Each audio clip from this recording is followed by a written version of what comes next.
Afraid it didn't sound too good. I couldn't help it. They got it out of me. Vicky didn't know what she was saying. Yes, I know that. I tried to tell them. Joe, can I take you home? No, I'd rather not. I don't want any reminders around for a while.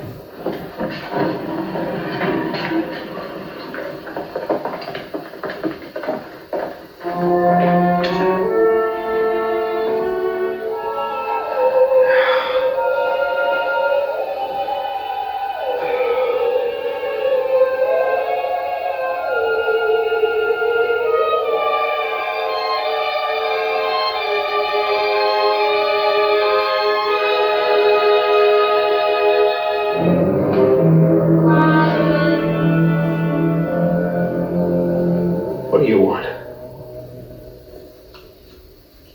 One of these times you're gonna talk. You're gonna talk in your sleep. When